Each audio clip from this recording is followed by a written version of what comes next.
ನನ್ನ ಆತ್ಮೀಯರು ಸ್ನೇಹಿತರಾದಂಥ ಮಹಿಮಾ ಪಾಟೀಲ್ರವರೇ, ನನ್ನ ಆತ್ಮೀಯರು ಸ್ನೇಹಿತರಾದಂಥ ನಾಡಗೌಡರೇ, ವೇದಿಕೆ ಮೇಲೆ ಕೂತಿರ್ತಕ್ಕಂಥ ಎಲ್ಲ ನಾಯಕರೇ, ಎಲ್ಲ ಜಿಲ್ಲೆಯಿಂದ ಬಂದಿರತಕ್ಕಂಥ ಮುಖಂಡರೇ, ಇವತ್ತು ಇಡೀ ರಾಜ್ಯ ಇದನ್ನು ನೋಡ್ತಾ ಇದೆ. ಇಡೀ ರಾಷ್ಟ್ರನೂ ಕೂಡ ನೋಡ್ತಾ ಇದೆ. ಮುಂದಿನ ರಾಜಕೀಯದ ತಿರುವು ಯಾವತ್ತೂ ಅದು ಕರ್ನಾಟಕದಿಂದಲೇ ಬಂದಿದ್ದು. 95ರಲ್ಲಿ ಜನತಾದಳದ ಅಧ್ಯಕ್ಷನಾಗಿದ್ದಾಗ 16 ಸೀಟನ್ನು ಗೆಲ್ಲಿಸಿ ಕರ್ನಾಟಕದ ರೈತನ ಮಗ ದೇವೇಗೌಡನನ್ನು ಪ್ರಧಾನಮಂತ್ರಿ ಮಾಡಿದಂಥ ಚರಿತ್ರೆ ಅದು ಕರ್ನಾಟಕ ರಾಜ್ಯದಿಂದಲೇ ಭಾರತ ದೇಶಕ್ಕೊಂದು ಸಂದೇಶ ಹೋಗಿತ್ತು. ಇವತ್ತು ಅದೇ ಇತಿಹಾಸ ಮತ್ತೆ ಪುನಃ ಕರ್ನಾಟಕದಿಂದ ಭಾರತಕ್ಕೆ ಇದೊಂದು ದೊಡ್ಡ ಸಂದೇಶ ಹೋಗುತ್ತೆ. ಕಾರಣ ಅದು ಕರ್ನಾಟಕದ ಮಣ್ಣಿನ ಗುಣ. ಬಾಬಾ ಸಾಹೇಬ್ ಅಂಬೇಡ್ಕರ್ ಅವರು ದೇಶದ ಸಂವಿಧಾನವನ್ನು ಬರೆದಂಥ ಮಹಾನ್ ವ್ಯಕ್ತಿ. 12ನೇ ಶತಮಾನದಲ್ಲಿ ಬಂಡಾರಿ ಬಸವಣ್ಣನವರು ಇದೇ ಸಂದೇಶವನ್ನು 800 ವರ್ಷದ ಹಿಂದೆ ನೀಡಿದ್ದಾರೆ. ಅನುಭವ ಮಂಟಪ ಪ್ರಜಾಪ್ರಭುತ್ವದ ಕಲ್ಪನೆಯನ್ನು ಈ ದೇಶಕ್ಕೆ ಕೊಟ್ಟಂಥವ್ರು. ಇವತ್ತು ದುರ್ದೈವ ಏನು ಜನತಾದಳದಲ್ಲಿ ಯಾರ ಅಭಿಪ್ರಾಯನೂ ಕೇಳದೆ ಏಕಾಏಕಿಯಾಗಿ ಡೆಲ್ಲಿ ಹೋಗಿ ಅಮಿತ್ ಶಾ ಪಕ್ಕದಲ್ಲಿ ಫೋಟೋ ತೆಗೆಸ್ಕೊಂಡು ನಾವು ಮೈತ್ರಿ ಮಾಡಿದ್ವಿ ಅಂತ ಹೇಳಿದ್ರು. ಅವರಿಗೆ ಹೋಗೋ 2 ದಿವಸ ಮುಂಚೆ ಹೇಳಿದ್ದೀನಿ ನಾನು, ಜನತಾದಳ ಪ್ರಜಾಪ್ರಭುತ್ವದಲ್ಲಿ ಜಾತ್ಯತೀತದಲ್ಲಿ ವಿಶ್ವಾಸ ಇರತಕ್ಕಂಥ ಪಕ್ಷ. ನೀವು ಅಲ್ಲಿ ಅಮಿತ್ ಶಾ ಹೋಗಿ ಮಾತಾಡಬೇಕಾದಿಲ್ಲ. ದೇವೇಗೌಡರ ಮನೆಗೆ ಅಮಿತ್ ಶಾ ಬರಲಿ, ಮೋದಿ ಬರಲಿ,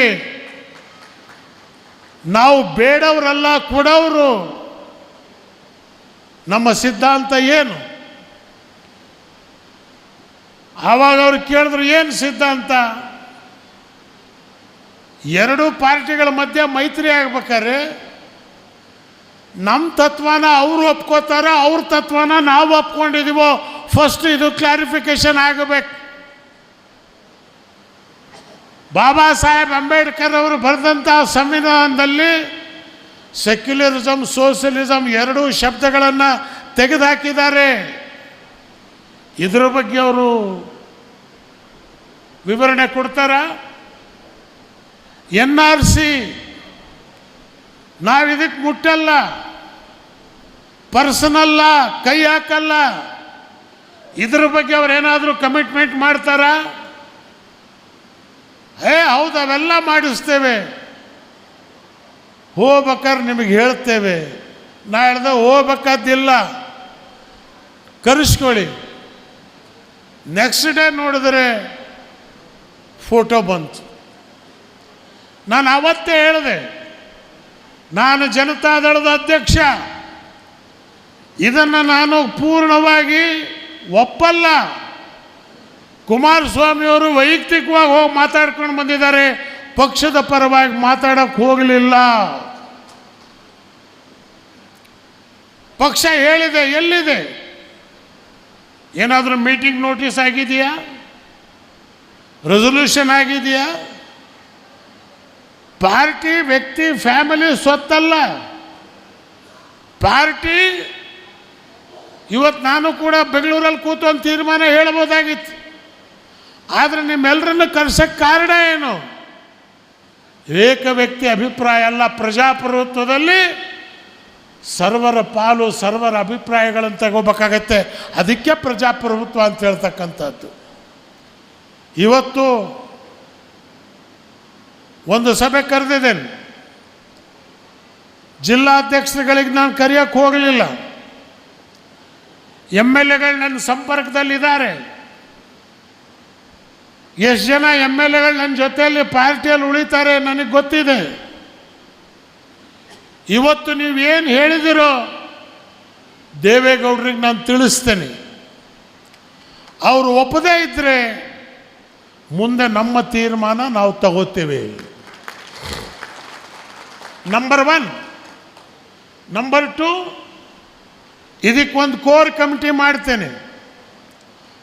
ಪಕ್ಷದ ಅಧ್ಯಕ್ಷನಾಗಿ GT ದೇವೇಗೌಡರು ಕೋರ್ ಕಮಿಟಿ ಮಾಡಿದವನು ನಾನೇ. ಒಂದು ಕೋರ್ ಕಮಿಟಿ ಮಾಡಿ ಆ ಕೋರ್ ಕಮಿಟಿಯವರಿಗೆ ಸಾಧಕ ಬಾಧಕಗಳು, ಯಾವ ಪಕ್ಷದ ಜೊತೆಯಲ್ಲಿ ನಾವು ಚರ್ಚೆ ಮಾಡಬೇಕು, ಯಾರ ಜೊತೆಯಲ್ಲಿ ಹೋಗ್ಬೇಕು, ಮುಂದೆ ಪಾರ್ಲಿಮೆಂಟ್ ಎಲೆಕ್ಷನ್ನಲ್ಲಿ ಅವರು 2 ಸೀಟ್ 3 ಸೀಟ್ ತಗೋಬೋದು. ನನಗೂ ಇವತ್ತಿನ ದಿವಸ ವಿಶ್ವಾಸ ಇದೆ, ನಾವು ಮೈತ್ರಿ ಮಾಡಿದ್ರೆ ನಮಗೂ 4 ಸೀಟ್ ಸಿಗತ್ತೆ ಅನ್ನಕ್ಕಂಥ ವಿಶ್ವಾಸ ಇವತ್ತು ನಾವು ಜನತಾದಳ ಇಟ್ಕೊಂಡಿದ್ದೇವೆ. ಶಕ್ತಿ ಇದೆ. ಆ ಶಕ್ತಿ ಪ್ರದರ್ಶನ ಮಾಡ್ತಕ್ಕಂಥ ಕಾಲ ಇವತ್ತೇ ಮಾಡ್ಬೋದಾಗಿತ್ತು. ನಾನು 1 ಲಕ್ಷ ಜನ 2 ಲಕ್ಷ ಜನ ಸೇರೋದು ದೊಡ್ಡದಲ್ಲ. ಜಾತ್ರೆ ಮಾಡೋಕ್ಕಿಂತ ಬದಲು ಮುಖಂಡರ ಅಭಿಪ್ರಾಯ ತಿಳ್ಕೊಂಡು ಒಂದು ಕೋರ್ ಕಮಿಟಿ ಮಾಡಿ, ಸ್ನೇಹಿತರು ಹೇಳಿದ್ರು ಜಿಲ್ಲೆಗಳಿಗೆ ನೀವು ಬನ್ನಿ ಅಂತ. ಎಸ್, ಜಿಲ್ಲೆ ಪ್ರವಾಸ ಮಾಡ್ತೇವೆ. ನಾಡಗೌಡರಿಗೂ ನಾನು ಪ್ರಾರ್ಥನೆ ಮಾಡ್ತೇನೆ, ಮಹಿಮಾ ಪಾಟ್ಲಿಗೂ ಮಾಡ್ತೇನೆ, ನೀವು ಪ್ರವಾಸದಲ್ಲಿ ಬನ್ನಿ ನಮ್ಮ ಮುಖಂಡರ ಜೊತೆಯಲ್ಲಿ. ಕಾರಣ ನಾವೆಲ್ಲರೂ ಮಾಡ್ತಿರ್ತಕ್ಕಂಥದ್ದು ಸಂವಿಧಾನ ಉಳಿಬೇಕು, ಬಸವ ತತ್ವ ಉಳಿಬೇಕು, ರಾಷ್ಟ್ರಕವಿ ಪುಟ್ಟಪ್ಪನವರು ಬರೆದಂಥ ಇತಿಹಾಸ ಅದು ಉಳಿಬೇಕು, ಕನಕದಾಸರ ಚಿಂತನೆ, ವಾಲ್ಮೀಕಿ ಮಹರ್ಷಿಗಳ ಚಿಂತನೆ ಇವತ್ತು ಈ ದೇಶದಲ್ಲಿ ಬಲವಾಗಿ ಬೇರು ಬಿಟ್ಟಿದೆ. ನಾವು ಅದನ್ನು ವೀಕ್ ಮಾಡ್ತಕ್ಕಂಥದ್ದಲ್ಲ. ಆದ್ದರಿಂದ ಇವತ್ತು ನನ್ನ ಮನಸ್ಸಿಗೆ ತೃಪ್ತಿಯಾಗಿದೆ. ಅನೇಕ ಪ್ರಯತ್ನ ನಡೆಸಿದ್ರು, ಹೋಗಬೇಡ್ರಿ ಅಂತ. ನಾನು ಹೇಳಿದೆ, ನನ್ನ ಹತ್ರ ದುಡ್ಡಿಲ್ಲ, ಕಾಸಿಲ್ಲ. 200 ಲೆಟ್ರ್ ಬರೆದಿದ್ದೀನಿ, TV ಮುಖಾಂತರ ಹೇಳಿದ್ದೀನಿ, ಯಾರು ಫೋನಿಗೆ ಸಿಕ್ಕ್ಯಾರ ಅವ್ರಿಗೆ ಹೇಳಿದ್ದೀನಿ. ಹೊರತು ಇವತ್ತು ನೀವಿಷ್ಟು ಸಂಖ್ಯೆಯಲ್ಲಿ ಬಂದಿರತಕ್ಕಂಥದ್ದು ನೋಡಿದ ಮೇಲೆ ನಾನು ಮಹಿಮಾ ಪಾಟ್ಲಿಗೆ ಅದನ್ನೇ ಹೇಳಿದೆ, ನಾವು ಪಾರ್ಟಿ ಕಟ್ತೇವೆ ಅನ್ನಕ್ಕಂಥ ಶಕ್ತಿ ಇವತ್ತು ನಮ್ಮಲ್ಲದ. ಎಸ್, ಆ ಶಕ್ತಿಯನ್ನು ದೇವೇಗೌಡರಿಗೂ ನಿಮ್ಮ ಮುಖಾಂತರ ಪ್ರಾರ್ಥನೆ ಮಾಡ್ತೀನಿ. 92 ವಯಸ್ಸಾಗಿದೆ ನಿಮಗೆ, ಬೇಡ, ತಪ್ಪೆಜ್ಜೆ ಇಡಬೇಡಿ. ಇವತ್ತು ರಾಷ್ಟ್ರ ನಿಮ್ಮನ್ನು ಪ್ರಧಾನಮಂತ್ರಿ ಮಾಡಿ, ವಾಜಪೇಯಿನ ತೆಗೆದು ನಿಮ್ಮನ್ನು ಪ್ರಧಾನಮಂತ್ರಿ ಮಾಡಿದ್ದೇ ಜಾತ್ಯತೀತ ತತ್ವ ಸಿದ್ಧಾಂತ ಉಳಿಸೋದಕ್ಕೋಸ್ಕರವಾಗಿ. ನೀವು ಪ್ರಧಾನಮಂತ್ರಿ ಆಗಿದ್ದು ಹೇಗೆ? ಜಾತ್ಯತೀತ ನಾಯಕರು ಬೇಕು. ಲಾಲು ಯಾದವ್, ಮುಲಾಯಂ ಸಿಂಗ್, ಹರಿಕಿಶನ್ ಸಿಂಗ್ ಸುರ್ಜಿತ್, ಜ್ಯೋತಿ ಬಸು, ವಿಶ್ವನಾಥ್ ಪ್ರತಾಪ್ ಸಿಂಗ್, ನಾನೇ ಸುತ್ತಾಡಿ ನೀವು ನೋಡಿರ್ಬೋದು, ಇತಿಹಾಸದಲ್ಲಿದೆ. ಪ್ರಧಾನಮಂತ್ರಿ ಮಾಡಿ 1 ವರ್ಷ ಇವ್ರನ್ನ ತಗೊಂಡು ತಿರುಗಾಡಿದೆ. ಆದರೆ ಸೀತಾರಾಮ್ ಕೇಸರಿ ಅವರು ಸಪೋರ್ಟ್ ವಾಪಸ್ ತಗೊಂಡು ಸರ್ಕಾರ ಬೀಳಿಸಿದರು. ಆ ಬಿದ್ದಿದ್ದಕ್ಕೆ BJP ಬಲವಾಯಿತು. ಹುಬ್ಬಳ್ಳಿ ಈದ್ಗಾ ಮೈದಾನ ಪರಿಹಾರ ಮಾಡಿದ್ವಿ. ಇನ್ನೊಂದು ವರ್ಷ ನಾನು ಡೆಲ್ಲಿಯಲ್ಲಿ ಇರ್ತಿದ್ರೆ ರಾಮ ಮಂದಿರನೂ ಪರಿಹಾರ ನಮ್ಮಿಂದಲೇ ಆಗ್ತಾ ಇತ್ತು. ಕಾರಣ ಭಾರತ ದೇಶ ನನ್ನ ತಾಯಿ ಭಾರತ ಮಾತೆ ಸರ್ವಧರ್ಮ ಸರ್ವ ಜನಾಂಗಗಳಿಗೆ ಆಶ್ರಯ ಕೊಟ್ಟಿರ್ತಕ್ಕಂಥ ತಾಯಿ ನಮ್ಮ ದೇಶ. ಇವತ್ತು ಮೋದಿಯವರ ಬಗ್ಗೆ, ಅಮಿತ್ ಶಾ ಅವರವ್ರ ಬಗ್ಗೆ ವ್ಯಕ್ತಿಗತವಾಗಿ ನಮಗೆ ಯಾರಿಗೂ ದ್ವೇಷ ಇಲ್ಲ, ಮುಸ್ಲಿಂ ಸಮಾಜಕ್ಕೂ ದ್ವೇಷ ಇಲ್ಲ. ಸಿದ್ಧಾಂತವಾಗಿ ನಾವು ಅವರು ಬೇರೆ ಇದ್ದೇವೆ, ತತ್ವದ ಆಧಾರದ ಮೇಲೆ ನಾವು ಅವರು ಬೇರೆ ಆಗಿದ್ದೇವೆ. ಅವರು ಹೋಗುವಂಥ ದಾರಿ ಬೇರೆ, ನಾವು ಹೋಗುವಂಥ ದಾರಿ ಬೇರೆ. ಆದ್ದರಿಂದ ಇವೆರಡು ದಾರಿ ಬೇರೆ ಆಗಿರೋದ್ರಿಂದ ನಾವು ಇವತ್ತು ಅವರನ್ನು ವಿರೋಧಿಸ್ತಾ ಇದ್ದೇವೆ. ಅದನ್ನೇ ಇವತ್ತು ಕಾಂಗ್ರೆಸ್ ಪಕ್ಷಕ್ಕೂ ಹೇಳ್ತಕ್ಕಂಥದ್ದು. ನೀವು ಅಧಿಕಾರಕ್ಕೆ ಬಂದಿದ್ದೀರಿ, ತೀರಾ ಬಂದಿದ್ದೀರಿ ಅಂಥೇಳಿ ಮೇಲೆ ಹೋಗಬೇಡ್ರಿ. ನೀವು ಕೂಡ ಎಲ್ಲ ಸಮಾಜದ ಜನರನ್ನ ಉಳಿತನ್ನು ತಗೋಬೇಕಾಗತ್ತೆ. ಇವತ್ತು NDA ಸೋಲಿಸಬೇಕು ಅಂತ ಹೇಳಿದ್ರೆ ಎಲ್ಲ ಶಕ್ತಿಗಳು ಒಂದುಗೂಡಬೇಕಾಗತ್ತೆ. ನಾವು ಸಹಾಯ ಮಾಡೋಕ್ಕೆ ತಯಾರಾಗಿದ್ದೇವೆ. ಇವತ್ತು ಇದನ್ನು ಸ್ಪಷ್ಟಪಡಿಸಿದ್ದೇನೆ, ಮಾಧ್ಯಮದ ಸ್ನೇಹಿತರಿಗೂ ಹೇಳ್ತಾ ಇದ್ದೇನೆ. ಜನತಾದಳ ಒರಿಜಿನಲ್ ನಾವೇ, ನಾನು ಅದರ ಅಧ್ಯಕ್ಷ. ನನ್ನನ್ನು ಯಾರಿಂದಲೂ ತೆಗಿಯೋಕ್ಕೆ ಸಾಧ್ಯವಿಲ್ಲ. 2/3 ಮೆಜಾರಿಟಿ ಮೀಟಿಂಗ್ ಮಾಡಿ ತೆಗಿಬೇಕಾಗತ್ತೆ.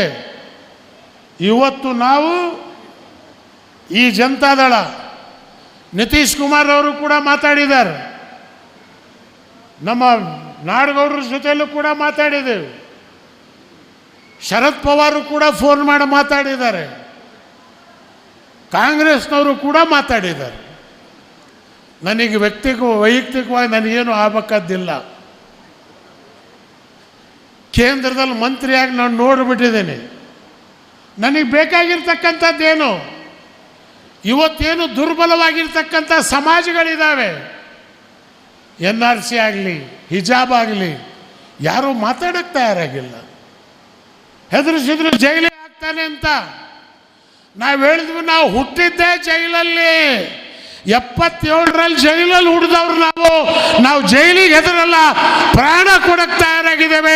ಸಿದ್ಧಾಂತಕ್ಕೆ ನಾವೆಂದೂ ಬಿಟ್ಕೊಡಕ್ಕೆ ತಯಾರಾಗಿಲ್ಲ.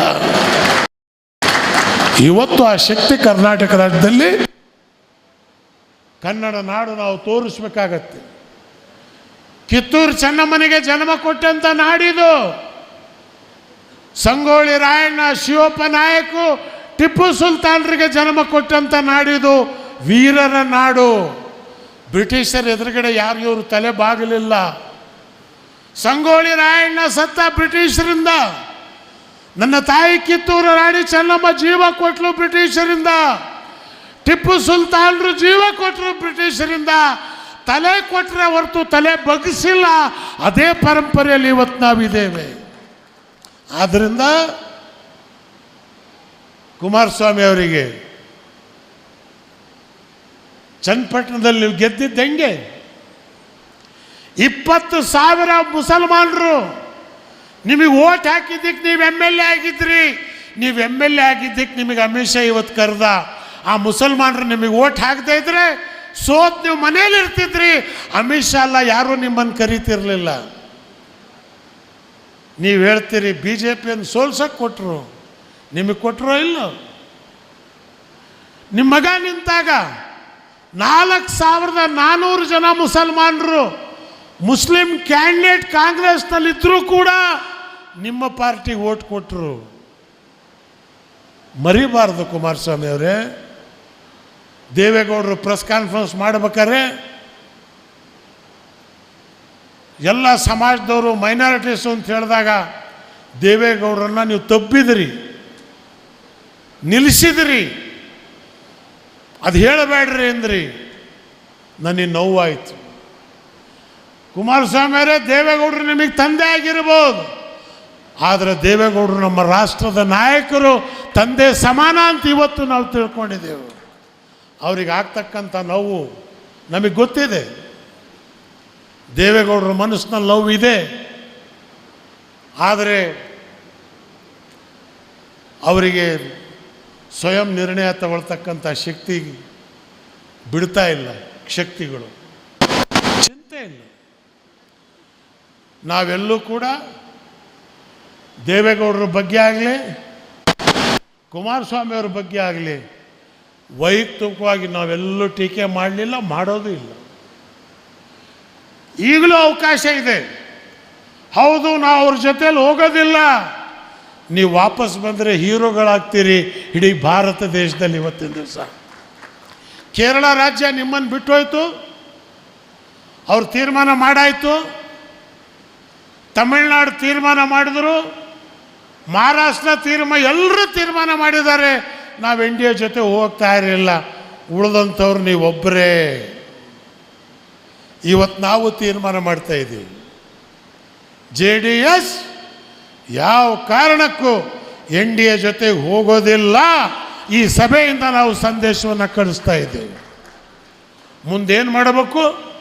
ಕೋರ್ ಕಮಿಟಿ ಮಾಡಿದ್ದೇವೆ. 19 ಜನ MLAಗಳಿಗೂ ನಾನೇ ಖುದ್ದು ಹೋಗಿ ಮಾತಾಡಿಸ್ತೀನಿ. 38 ಜನ MLA ಬಂದಾಗ 1,000 ಓಟ್ ಬಂದಿಲ್ಲ. 22% ಮುಸ್ಲಿಂ ಓಟ್ ಬಂದಾಗ ಕೇವಲ 19 ಜನತಾದಳ MLA ಬಂತು. ಯಾಕೆ? ಕಾರಣ ನಿಮ್ಮ ಒರಿಜಿನಲ್ ಓಟು ಒಕ್ಕಲಿಗರೇ ನಿಮ್ಮನ್ನು ಕೈ ಬಿಟ್ಟರು. ಅದಕ್ಕೆ ಯಾಕೆ ಮಾತಾಡಲ್ಲ ನೀವು? ಸಾಬ್ರು ನಾವೇನು ಪುಕ್ಷಟಿ ಸಿಕ್ಕಿದ್ದೀವ ನಿಮಗೆ? ದೇವೇಗೌಡರೇ, ನೀವು ರಾಮನಗರದಲ್ಲಿ ನಿಂತಾಗ ಹಳ್ಳಿಯಾಗ ನಿಮ್ಮನ್ನು ಕಲ್ ತಗೊಂಡು ಹೊಡೆದಾಗ 36,000 ಜನ ರಾಮನಗರದ ಮುಸಲ್ಮಾನರು ನಿಮಗೆ ಓಟ್ ಕೊಟ್ಟು MLA ಮಾಡಿದ್ರು, ಮುಖ್ಯಮಂತ್ರಿ ಆದ್ರಿ. ನಿಮ್ಮ ಮಗ MP ಆದ, ನೀವು ಪ್ರಧಾನಮಂತ್ರಿ ಆದ್ರಿ. ದೇವೇಗೌಡರೇ, ನೀವು ಹೇಳಿದಿರದನ್ನು. ಇವತ್ತು ಮುಸಲ್ಮಾನರ ನಂಬಿ ನಾನು ಪಾಲಿಟಿಕ್ಸ್ ಮಾಡ್ತಾ ಇಲ್ಲ. ನಾವು ಹೇಳಿದ್ವಾ ನಂಬಿ ಅಂತ? ಯಾರನ್ನು ನೀವು ನಂಬಿದ್ರೆ ಅವರೇ ನಿಮ್ಮನ್ನು ಕೈ ಬಿಟ್ಟಾರೆ. ನಮಗ್ಯಾಕೆ ಕೇಳ್ತೀರ್ರಿ? 1 ವರ್ಷ ರಾತ್ರಿ ಆಗಲ್ಲ ನಾನು ತಿರುಗಾಡಿದೆ. ನಾನು ಯಾವತ್ತೂ ಜನತಾದಳದ ಅಧ್ಯಕ್ಷನಾಗಿದ್ದಾಗ 1 ರೂಪಾಯಿ ಪಾರ್ಟಿಯಿಂದ ತಗೊಂಡವನಲ್ಲ, 1 ಲೀಟ್ರ್ ಪೆಟ್ರೋಲ್ ನನ್ನ ಕಾರಿಗೆ ಹಾಕ್ಸಿದ್ದಿಲ್ಲ. ನಾಡಗೌಡರು ಮಹಾನ್ ಪ್ರಧಾನ ಕಾರ್ಯದರ್ಶಿ, ಅವ್ರ ದುಡ್ಡನ್ನಾಗ ತಿರ್ಗೋಡು. ಆವಾಗಲೂ ನಾವು ನಮ್ಮ ದುಡ್ಡನ್ನಾಗ ತಿರ್ಗಾಡು. ಸರ್ಕಾರ ಇದ್ದರೂ ಕೂಡ ದುಡ್ಡು ಕಾಸಿಗೆ ನಾವೆಂದೂ ಅಪೇಕ್ಷೆ ಪಟ್ಟಿಲ್ಲ. ಈ 1 ವರ್ಷದಿಂದ ರಾತ್ರಿ ಹಗಲು ತಿರುಗಾಡಿ ನಿಮ್ಮನ್ನು MLA ಮಾಡಿ ಚನ್ನಪಟ್ಟಣದಲ್ಲಿ 1 ದಿವಸ ಪೂರ ಕೂತು ನಮ್ಮ ಸಮಾಜದವ್ರಿಗೆ ಕೈ ಮುಗಿದು ಕಾಲಿಡ್ಕೊಂಡು ನಿಮ್ಮನ್ನು ಓಟ್ ಹಾಕ್ಸಿದ್ರೆ ನೀವು ಕೊಡೋ ಪ್ರತೀಕಾರನ ಇದು? ದೇವರಿದ್ದಾನೆ, ನನಗೆ ಭಗವಂತನ ಮೇಲೆ ವಿಶ್ವಾಸ ಇದೆ. इसलिए मैं ज़्यादा लंबी तकरीर नहीं करता. आप तमाम का शुक्रिया. हिम्मत से रहो. जो कौम नमरूद को नहीं डरी, इनको क्या डरेंगे? हमें अल्लाह के भरोसे के ऊपर है, किसके भरोसे के ऊपर नहीं है. बंदेंगे हमें. जनता दल हमारी, कौन भी रिजाइन देने का नको. उन्हों घर से बाहर गए, उन्हों जान दे ये हमारा घर रे, ನಮ್ಮ ಮನೆ ಇದು. ನಮ್ಮ ಮನೆಯಾಗ ನಾವಿದ್ದೀವಿ. ಮುಂದೇನಾಗತ್ತೆ ಪರದೆ ಮೇಲೆ ನೋಡಿರಂತೆ. ಮುಂದೇನಾಗತ್ತೆ ಪರದೆ ಮೇಲೆ ನೋಡಿರಂತೆ. ನಾನು ಹೆದರೋನು ಅಲ್ಲ, ಹೆದರಿಸೋನು ಅಲ್ಲ. ಪ್ರೀತಿಯಿಂದ ದೇವೇಗೌಡರಿಗೂ ಹೇಳ್ತೀನಿ, ಪ್ರೀತಿಯಿಂದ ಕುಮಾರಣ್ಣವರಿಗೂ ಹೇಳ್ತೀನಿ, ರೇವಣ್ಣವರಿಗೂ ಹೇಳಿದೆ. GT ದೇವೇಗೌಡರು ಫೋನ್ ಮಾಡಿದರು. ಅನೇಕ ಜನ ಫೋನ್ ಮಾಡಿ ನನಗೆ ಹೇಳಿದ್ರು, ನೀವು ಗವರ್ನರ್ ಆಗ್ಬೋದು, ನೀವು ಇದಾಗ್ಬೋದು. ನಾ ಹೇಳಿದೆ, ಮರ್ಯಾದೆಗೆ ಬಾಳ್ತಕ್ಕಂಥವ್ರು, ಮಾನ ಇಲ್ಲದ ಸ್ಥಾನ ಅವಶ್ಯಕತೆ ಇಲ್ಲ. ನಮಗೆ ಸ್ಥಾನ ಬೇಕಾಗಿಲ್ಲ, ಮಾನ ಬೇಕಾಗಿರ್ತಕ್ಕಂಥದ್ದು. ಅನೇಕ ಜನರ ಮನಸ್ಸಿನಲ್ಲಿ ಡೌಟ್ ಇತ್ತು, ಇವ್ರೇನೇನು ಆ ಕಡೆ ಹೋಗ್ಬಿಡ್ತಾರೋ, ಇವ್ರು ರಾಜ್ಯಸಭಾ ಇವ್ರಿಗೆ ಗವರ್ನರ್ ಕೊಟ್ಟರೆ ಇವ್ರು ದಾರಿ ಬಿಡ್ತಾರೋ. ನಾನು CM ಇಬ್ರಾಹಿಂ, ನಿಜಲಿಂಗಪ್ಪನವ್ರು, ವೀರೇಂದ್ರ ಪಾಟೀಲ್ ನಮ್ಮನ್ನು ತಂದವರು. ತರಬಾಳ ಮಠದಲ್ಲಿ 30 ಜನ ಮುಸಲ್ಮಾನರು ನಾವು ವಿದ್ಯಾ ಕಲ್ತವ್ರು. ನಮಗೆ ಸಂಸ್ಕಾರ ಅದ. ಆ ಸಂಸ್ಕಾರ ಇಟ್ಕೊಂಡು ನಾವು ಕೆಲಸ ಮಾಡ್ತಾ ಇದ್ದೇವೆ. ಆದ್ದರಿಂದ ಇವತ್ತು ಎಲ್ಲ ಸಮಾಜದ ಜನ ಲಿಂಗಾಯತರು ಬಂದಾರ, ದಲಿತರು ಬಂದಾರ, ನಮ್ಮ ದಲಿತ ಸಂಘಟನೆಯವರು ಶಿವಣ್ಣವರು ಅವ್ರ ಜೊತೆಯಲ್ಲಿ ಎಲ್ಲ ಕನ್ಶಿರಾಮ್ ಜೊತೆಯಲ್ಲಿ ಕೆಲಸ ಮಾಡಿದಂಥವ್ರು ಇವರು. ನಮ್ಮ ಹತ್ರ ಮಾರೋ ಬೀಜ ಅಲ್ಲ, ಬಿತ್ತನೆ ಬೀಜ ಅದ. ಒಂದೊಂದು ಬೀಜ ಬಿತ್ತಿದ್ರು ಮರ ಬೆಳೀತಿತ್ತದು. हमारे पास जो है दाने बेचने के नवे, बीज बोने के दाने हैं. एक एक दाना एक एक झाड़ पैदा कर सकता. वो ताकत आज अल्लाह तबारक व तआला तुम्हारे दुआओं के सदक़े में अल्लाह मुझे दिया. ಇವತ್ತು ಏನೋ ತಿಳ್ಕೊಂಡ್ರೆ ಎಲ್ಲ ಹೋಯ್ತು, ಬಂದ್ಬಿಡ್ತು, ಆಗೋಯ್ತು. ಆಗಲ್ಲ. ಸದಾನಂದ ಗೌಡರು, ಎಸ್ ಟಿ ಸೋಮಶೇಖರ್ ಏನು ಹೇಳ್ತಾರೆ, ಬಿ ಜೆ ಪಿ ಲೀಡ್ರ್ಗಳು ಇವ್ರ ಜೊತೆ ಹೋಗಿದ್ದು ತಪ್ಪು. ಇದು ಅನ್ನಿಸ್ಕೋಬೇಕಾ ನಾವು? ನಮಗಿದು ಬೇಕಾಗಿತ್ತ? ಯಡಿಯೂರಪ್ಪ ಬಿಡ್ರಿ, ಅದು ಗೊಡ್ಡ ಎಮ್ಮೆ ಇದ್ದಂಗೆ, ಅದಕ್ಕೆ ಯಾರು ಇಲ್ಲ. ಅವ್ರು ಹೇಳೋದು ನಾನು ತಿರುಗಾಡ್ತೀನಿ ಎಲ್ಲರ ಜೊತೆಲಿ, ನಿನಗೆ ಅಲ್ಲೇ ಕರೆದಿಲ್ಲ. ಅರೆ ಬಿ ಜೆ ಪಿಯವರು ಇವ್ರನ್ನ ಕರೆದಾಗ ಅಟ್ಲೀಸ್ಟ್ ಕಟೀಲೋ ಪಿಟೀಲು ಅದಕ್ಕಾದರೂ ಕರಿಬೇಕಾಗಿತ್ತು. ಯಾರಿಗೂ ಕರೆದಿಲ್ಲ. ಇವ್ರ ಲೆಕ್ಕಕ್ಕೆ ಇಲ್ಲ ಅಲ್ಲಿ. ನಮ್ಮ ಬೊಮ್ಮಣ್ಣ ಬಸವರಾಜ ಏನು ಪರಿಸ್ಥಿತಿ ಬಂತಪ್ಪ. ಇದು ಇಲ್ಲ. ಇವತ್ತು ನಾನು ಒಂದೇ ಸ್ಟ್ಯಾಂಡ್ ತಗೊಂಡೆ. ಹೌದು, ನಮ್ಮನ್ನು ಕರೀಲಿಲ್ಲ, ಕೇಳಲಿಲ್ಲ. ನಿಮಗೆ ಹೋಗೋ ಅಧಿಕಾರ ಇಲ್ಲ, ತಪ್ಪು ಮಾಡಿದ್ದೀರಿ. ಇವತ್ತು ಅವರಿಗೆ ಸಭೆ ಸಂದೇಶವನ್ನು ತಿಳಿಸ್ತೇನೆ. ಅವರು ಒಳ್ಳೆ ತೀರ್ಮಾನ ತಗೊಂಡ್ರೆ ಸಂತೋಷ, ತಗೊಳ್ಳದೇ ಇದ್ದರೆ ನಾವು ಕೋರ್ ಕಮಿಟಿಯಲ್ಲಿ ಏನು ತೀರ್ಮಾನ ತಗೋತೀವೋ ಆ ತೀರ್ಮಾನವನ್ನು ನಾವು ಜಾರಿಗೆ ತರ್ತೇವೆ. ಮುಂದಿನ ಸಭೆ ಮಾಡಿದಾಗ ಇಲ್ಲಿ ಮಾಡಲ್ಲ, ಪ್ಯಾಲೇಸ್ನಲ್ಲಿ ಮಾಡ್ತೀನಿ. ಪ್ಯಾಲೇಸ್ನಲ್ಲಿ ಮಾಡ್ತೇನೆ. ಅಲ್ಲಿ ಎಷ್ಟು ಜನ, ಸಾವಿರಾರು ಜನ ಸೇರ್ತಾರೆ ಅನ್ನಕ್ಕಂಥದ್ದನ್ನು ತಾವು ನೋಡ್ಬೋದು ಅಂಥೇಳಿ ಇವತ್ತು ನನ್ನ ಮೇಲೆ ವಿಶ್ವಾಸ ಇಟ್ಟು ನೀವೇನು ಬಂದಿದ್ದೀರಿ, ನನ್ನ ಚರ್ಮ ತೆಗೆದು ನಿಮ್ಮ ಪಾದೋದಿಕೆ ಮಾಡಿಕೊಟ್ರು ನಿಮ್ಮ ಉಪಕಾರ ತೀರ್ಸೋಕ್ಕಾಗಲ್ಲ. ಇವತ್ತು ನೀವು ರಾಯಚೂರಿಂದ ನಮ್ಮ ನಿಜಾಮುದ್ದೀನು ಅನೇಕ ಜನರಿಗೆ ಮಾತಾಡೋಕ್ಕೆ ಅವಕಾಶ ಸಿಗಲಿಲ್ಲ. ನಮ್ಮ ಆಸೀಮ್ ಅವರು, ಹುರೇಶ್ ಜಮಾತಿನ ನಾಯಕರು, ನಮ್ಮ ರಹಮತುಲ್ಲಾ ಸಾಹೇಬ್ ಹೊಳಲ್ಕೆರೆಯಿಂದ ದೊಡ್ಡ ಇಂಡಸ್ಟ್ರಿಯಲಿಸ್ಟು, ಅವ್ರಿಗೆ ಕಾಲು ನಡೆಯೋಕ್ಕಾಗಲ್ಲ. ಆದರೂ ಕೂಡ ಕಾರಲ್ಲಿ ಕೂತು 50 ವರ್ಷದ ಹಳಬ ಜನತಾ ಪಾರ್ಟಿ ಕಟ್ಟಿದಂಥವ್ರು ಅವರು 77ನೇ ಇಸ್ವಿಯಲ್ಲಿ. ಇವತ್ತು ಅನೇಕ ಜನ ಬಾಗಲಕೋಟೆಯವರು, ಬಿಜಾಪುರದವರು, ಬೆಳಗಾಂದವರು, ಬೀದರ್ನವರು, ನಮ್ಮ ವಿಷ್ಣು ಅಂತೂ ದಲಿತ ನಾಯಕ ದೊಡ್ಡ ಪ್ರೆಸ್ ಕಾನ್ಫರೆನ್ಸ್ ಮಾಡಿ ಇವತ್ತು ಎಲ್ಲ ಕಡೆ ಬೀದರ್ನಲ್ಲಿ ದೊಡ್ಡ ಸುದ್ದಿ ಹರಟಿ ಮಾಡಿದ್ದಾರೆ. ನಮ್ಮ KTS ಖಾನ್ರವರು. ಇನ್ನೂ ಕೆಲವರು ಬರ್ತಾರೆ, ಯಾಕಂದರೆ ಸಿನಿಮಾ ಚೆನ್ನಾಗಿದೆ ಅಂತ ಹೊರಗೆ ಹೋಗಿ ಹೇಳಿದ್ರೆ ಸೆಕೆಂಡ್ ಪಿಕ್ಚರ್ ನೋಡೋಕ್ಕೂ ಜನ ಇದ್ದಾರೆ.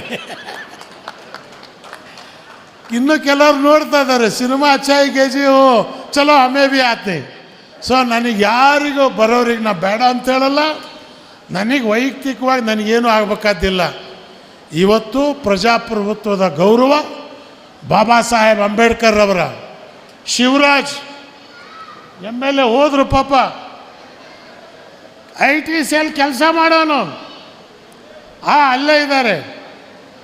54,000 ಓಟ್ನಿಂದ 4,000 ರೂಪಾಯಿಲಿ MLA ಮಾಡಿದ್ವಿ ಅವ್ರನ್ನ 95ರಲ್ಲಿ. ನಾನು ಹೇಳೋದು ಒಬ್ಬ ಬಡವನ ಮಗ MLA ಆಗ್ಬೇಕು, ಬರೀ ದುಡ್ಡಿರೋರಿಗಲ್ಲ. ಇವತ್ತು ನಾವು ರಾಜ್ಯದಲ್ಲಿ ತಿರುಗಾಡ್ತೇವೆ, ಬಸ್ ಸ್ಟ್ಯಾಂಡು, ಸರ್ಕಲ್ಲು, ಮೀಟಿಂಗ್ಗಳು ಮಾಡಿ ಮುಂದಿನ ಪಾರ್ಲಿಮೆಂಟ್ ಎಲೆಕ್ಷನ್ಗೆ ಒಂದು ಒಳ್ಳೆಯ ಉತ್ತರವನ್ನು ಕರ್ನಾಟಕ